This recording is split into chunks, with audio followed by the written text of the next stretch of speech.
The Battle of Gettysburg marked the midpoint of America's Civil War. It was also a low point for almost everyone involved, with even the survivors limping away forever changed. Now, depending on how you count some things, Gettysburg can be called the bloodiest battle of the Civil War.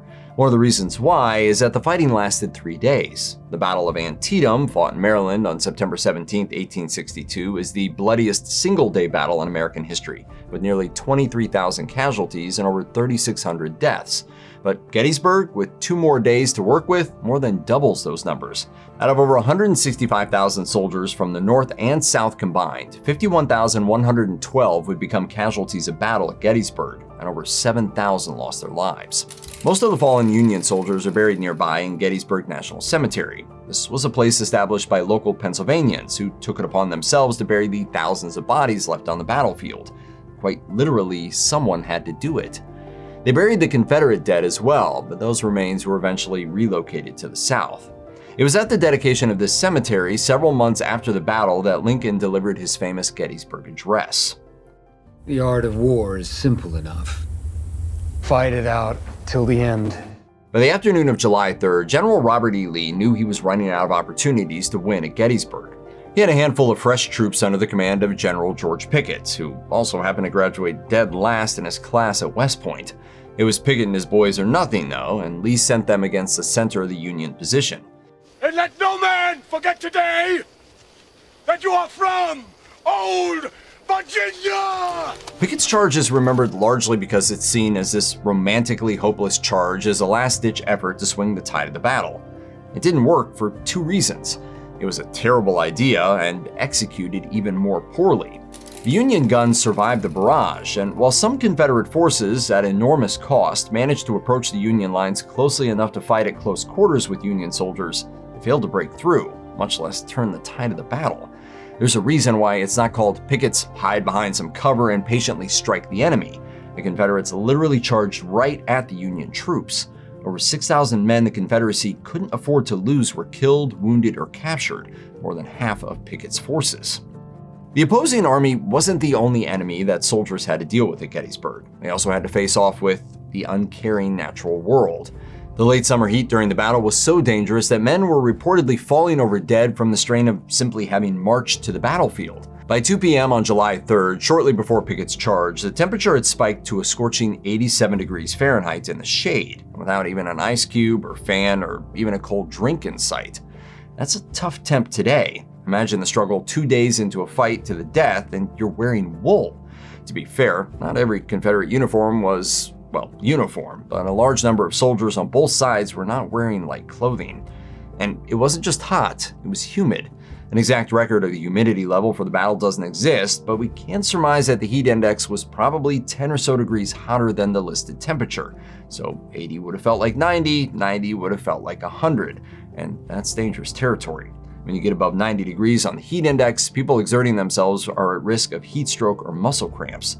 To make things even worse, the sun was out for at least part of the battle. And let's not forget it took a whole lot of marching for both sides to even get to Gettysburg. No one involved was well rested, everyone involved was dehydrated.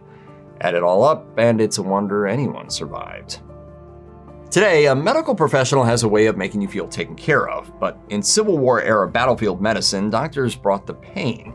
The era's most cutting-edge medical practices were, well, medical practices by a cutting edge.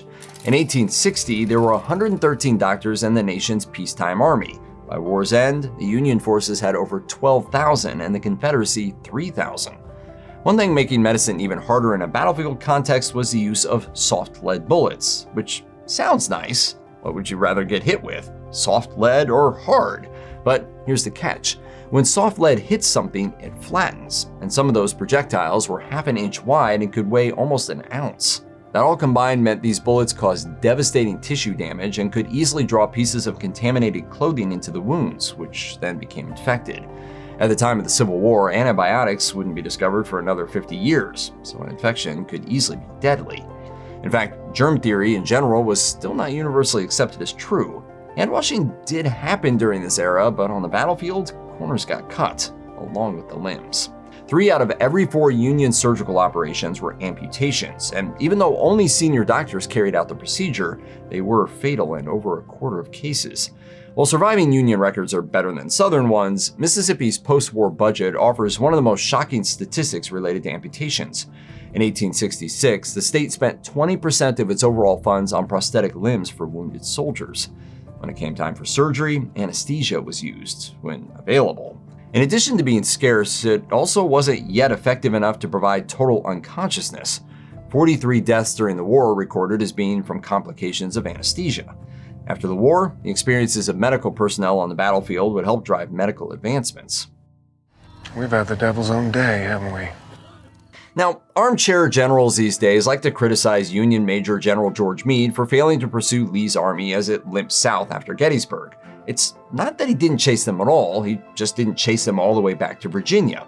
Had Meade pursued the Confederates, he might have forced another battle to weaken them even further. He might even have captured General Lee, which would have effectively cut the head off of Confederate forces in the East.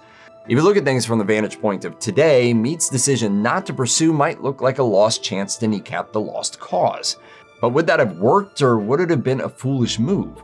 The thing is, Meade was actually new to his command. He'd been in charge for just a week before the battle and didn't know his forces inside and out the way Lee knew his.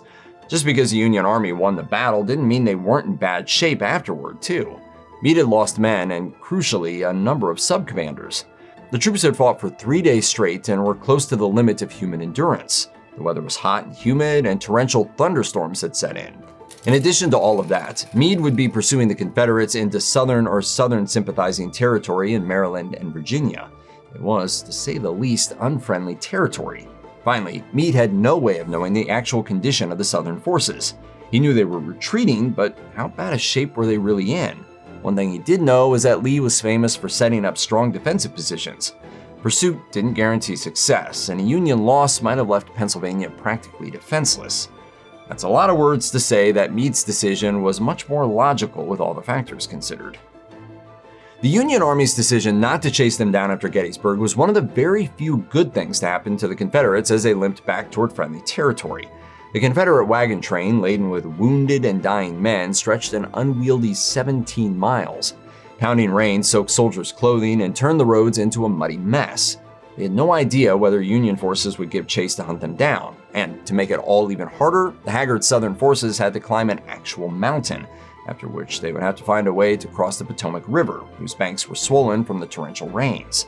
It got worse. A Union detachment under a particularly brash general captured some of the Confederate wagons and wounded soldiers. Angry pro-Union saboteurs hacked at wagon wheels in the night.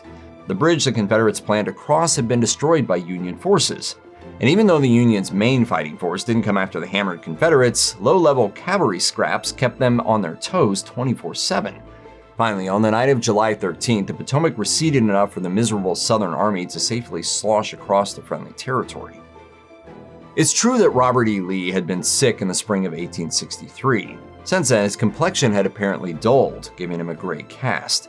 It's not shocking that a man in his 50s fighting a long war under harsh conditions wouldn't look or feel his best. But there's something else that may have been going on there: a heart attack. In March and April, Lee reported sharp chest, back, and arm pain, and in April, Confederate doctors diagnosed him with pericarditis, inflammation of the sac containing the heart. However sick Lee actually was, it didn't slow him down too much. He defeated a Union force at Chancellorsville in late April and spent May and June galloping around the Eastern Theater. Whether he had had a heart attack or not, we may never know for sure, but as a theory for his decision-making at Gettysburg, it's not the worst idea in the world to say he wasn't in the best frame of mind. Not making excuses, but it's entirely possible. The argument that the Civil War wasn't really about slavery would have been news to many of the Southern commanders. Pennsylvania, a free state, was an attractive destination for enslaved people in Virginia once the war began. The state was home to a substantial number of what used to be called a free person of color. These groups were deliberately targeted along with some of their counterparts in Maryland, lesser there for reasons we'll explain in a sec, by the advancing Confederate Army during the Gettysburg campaign to make them unfree. And despite losing the battle, the Confederates were still able to abduct a number of free people of color and transport them into Confederate territory to sell into enslavement, or, in the case of runaways, return to their former enslavers. Confederate forces had already begun forcing enslaved people further south to keep them away from Union forces that might liberate them. Meanwhile, the Confederate Congress had formally demanded revenge against the Federals for having armed black soldiers. The inversion of authority was intolerable to them. In this context, and given the existing attitude among Southern decision-makers that black people were simply tools or possessions, no black person the Confederate forces encountered was safe. Well, except those in Maryland. You see, despite being a, quote, free state, they were a slaveholding Union state. They didn't outlaw slavery until November of 1864. That's about a year and a half after Gettysburg.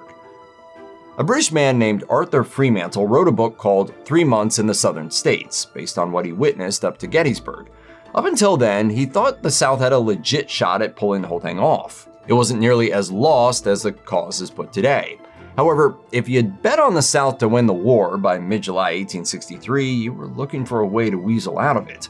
At almost the same time as the disaster at Gettysburg in the East, the Confederates faced another morale-shattering loss with the fall of the city of Vicksburg, Mississippi, after a relentless 47-day siege. The Mississippi River was essential to Confederate infrastructure, even after the South sacrificed its biggest city and most strategic port by allowing New Orleans to be captured early in the war. By mid-1863, the only sites on the Mississippi still under Confederate control were Vicksburg and the smaller fortifications at Port Hudson, Louisiana. If those Confederate strongholds fell, not only would the Confederacy lose use of the river, but it would also cut the rebel territory in half. Under the command of Ulysses S. Grant, the Union Army pounded Vicksburg beginning in late May 1863. By early July, city residents were living underground in man-made caves, seeking safety from the Union bombardment. Eventually, Confederate forces agreed to abandon the town, surrendering it to Grant on July 4th. Port Hudson surrendered soon after they heard of the fall of Vicksburg, and the Mississippi became a Union waterway. Should they have managed to somehow prevail, the economic fate of the post-war South was effectively sealed without the use of the Mississippi River. News traveled slowly back then, so it was reasonable to think that as July started, the Confederates would be mounting a defense at Vicksburg, then advancing into Pennsylvania. By August, the lost cause was pretty much lost. There were other ebbs and flows to the war, but Gettysburg was the blow that effectively ended the Confederates.